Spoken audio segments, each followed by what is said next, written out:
కొంతమంది కాంగ్రెస్ నాయకులు అలాగే ఆంధ్రప్రదేశ్ పిసిసి అధ్యక్షురాలు షర్మిల గారు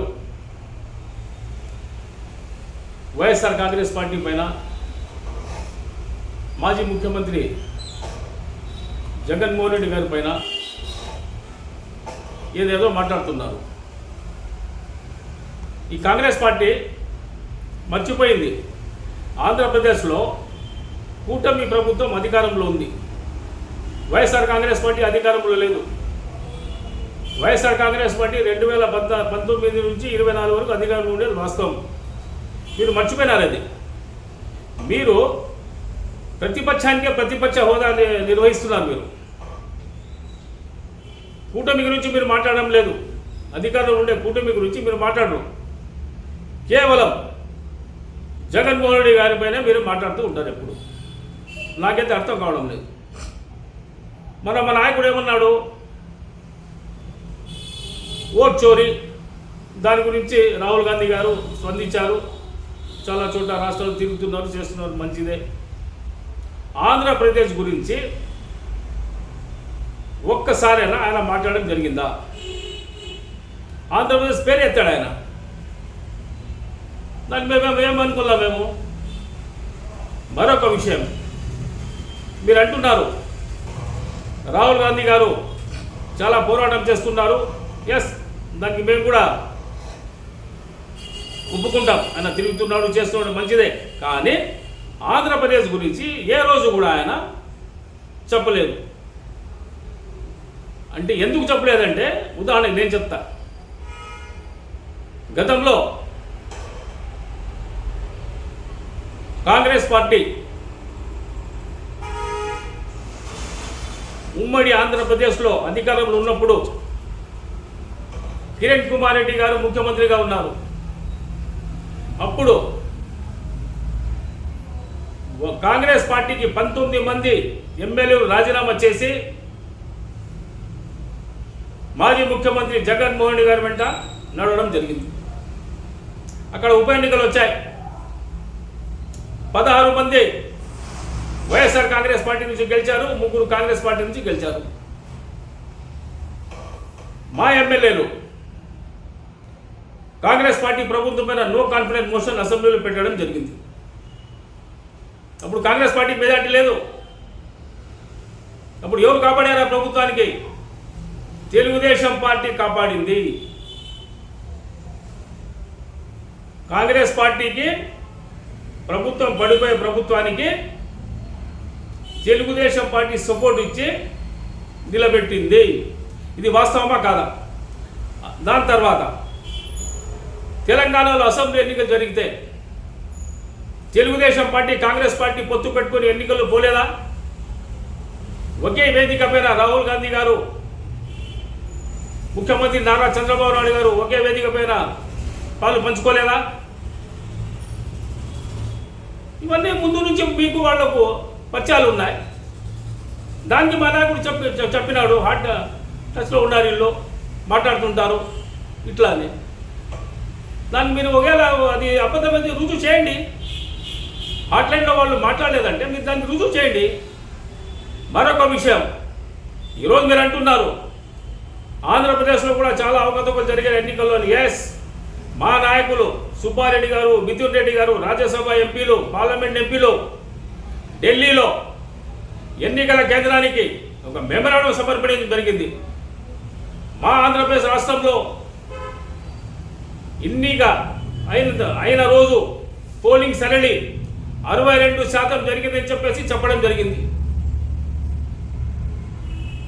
మళ్ళీ 2-3 రోజుల తర్వాత 82% పోలింగ్ పర్సంటేజ్ జరిగిందని చెప్పడం జరిగింది. ఇది ఎంతవరకు సబబు? ఎందుకు అధికారులు దాచి ఈ విధంగా చెప్పడం జరిగింది చెప్పేసి ఆ రోజు ఎన్నికల కమిషన్కి మా వాళ్ళు మెమరాండం ఇవ్వడం, కోర్టు కూడా వేశారు. మీకు తెలియదేమో, మీకన్నా ముందు వైఎస్ఆర్ కాంగ్రెస్ పార్టీ స్పందించింది ఆంధ్రప్రదేశ్ గురించి, కోర్టులో వేసింది. కోర్టులో నడుస్తూ ఉంది అది. మీరేమంటారు? మీరు పట్టించుకోలేదు, ఆంధ్రప్రదేశ్లో ఏమేమి జరిగింది మా నాయకుడు చెప్తున్నాడంటే ఎస్, మా నాయకుడు మీకన్నా ముందు పట్టించుకున్నాడు, కానీ మీరు అర్థం చేసుకోవడం లేదు. ప్రత్యేక హోదా అడగలేదు మా జగన్మోహన్ రెడ్డి గారు అంటారు మీరు. 2014-19 ఎవరు అధికారులు ఉన్నారండి? చంద్రబాబు నాయుడు గారు బీజేపీ పొత్తుతో అధికారులు ఉన్నారు. ఈరోజు 2024లో మళ్ళీ బీజేపీ, జనసేన, తెలుగుదేశం పార్టీ కూటమికి ఏర్పడింది. అడగండి, డిమాండ్ చేయండి. మీరు ప్రత్యేక హోదా అడగండి. ముఖ్యమంత్రి గారు, మీకు భారతీయ జనతా పార్టీతో పొత్తుందే, అడగండి, డిమాండ్ చేయండి. మీరు మా నాయకుడికి డిమాండ్ చేసి మాకేం మెజార్టీ ఉందండి? ప్రతిపక్షంలో ఉన్నాం మేము. మరొక విషయం, కాంగ్రెస్ పార్టీకి బలోపేతం చేయాలా, కాంగ్రెస్ పార్టీకి అందరూ ఏకంగా పనిచేయాలా, కలిసి రండి అని మీరు పిలిపిస్తున్నారు. ఏం మాట్లాడతారండి మీరు? ఈ మొన్న జరిగిన ఉప ఎన్నికల్లో జెడ్పీటీసీ పులివెందులలో ఒంటిమిట్టి జరిగి మీరు అభ్యర్థులు పెట్టారు. ప్రచారానికి ఎవరైనా పోయినారా? ఏజెంట్ పెట్టుకోలేదు మీరు. మీరు కూడా కాంగ్రెస్ పార్టీ గురించి మాట్లాడతారు. ఎక్కడుంది కాంగ్రెస్ పార్టీ? ఈ రాష్ట్రానికి, ఉమ్మడి రాష్ట్రానికి సర్వనాశం చేసింది కాంగ్రెస్ పార్టీ. ఆ రోజు పార్లమెంట్లో తలుపులు మూసేసి విడదీశారు మీరు. ఆంధ్రప్రదేశ్కి ప్రత్యేక హోదా, 10 సంవత్సరాలు హైదరాబాద్ క్యాపిటల్ సిటీ, అలాగే వెనుకబడిన ప్రాంతాలకు ప్రతి సంవత్సరం ఫండ్స్ కేటాయించాలా. తెలంగాణలో ఆస్తులు గొడవలు ఉన్నాయి, ఆ ఆస్తులు కూడా సమానంగా పంచాలా. మీరు ఇన్ని చెప్పి చట్టబద్ధత ఏమైనా చేశారా మీరు? ఒక ఆర్డినెన్స్ తీసుకుని వచ్చి క్యాబినెట్ మీటింగ్లో పాస్ చేసి ఏమైనా పెట్టారా మీరు?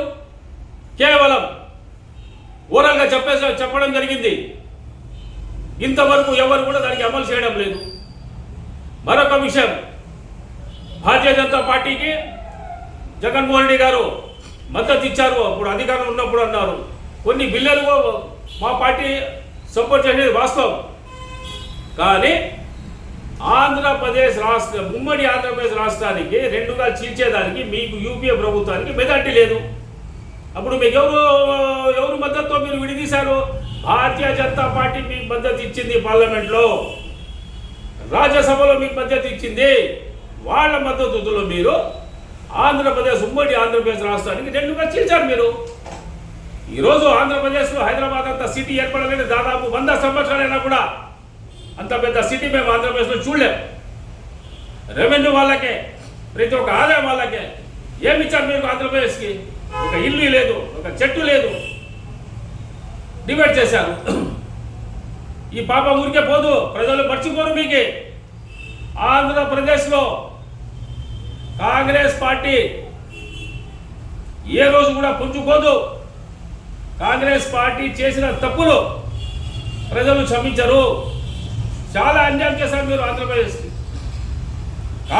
ఒకనప్పుడు కాంగ్రెస్ పార్టీ ఆంధ్రప్రదేశ్లో శ్రీమతి ఇందిరాగాంధీ గారు అప్పుడు 1978లో ఆ రోజు దేశంలో ఎక్కడ కూడా స్థానం లేదు వాళ్లకు. ఇక్కడ అసెంబ్లీ ఎన్నికలు జరిగితే బంపర్ మెజార్టీతో కాంగ్రెస్ పార్టీ గెలిపించిన ఘనత ఆంధ్రప్రదేశ్ ప్రజలకు ఉంటుంది. అలాంటి ఆంధ్రప్రదేశ్కి ముక్కలు చేస్తారా మీరు? ఈరోజు మళ్ళీ ఏమంటారు మీరు? జగన్మోహన్ రెడ్డి గారు ఆయన పైన ప్రతి ఒక్కసారి మీరు ఇది చేస్తారు. మేము ప్రతిపక్షంలో ఉన్నాం అయ్యా స్వామి, అమ్మ మహాతల్లి శంకులమ్మ గారు, మేము ప్రతిపక్షంలో ఉన్నాం.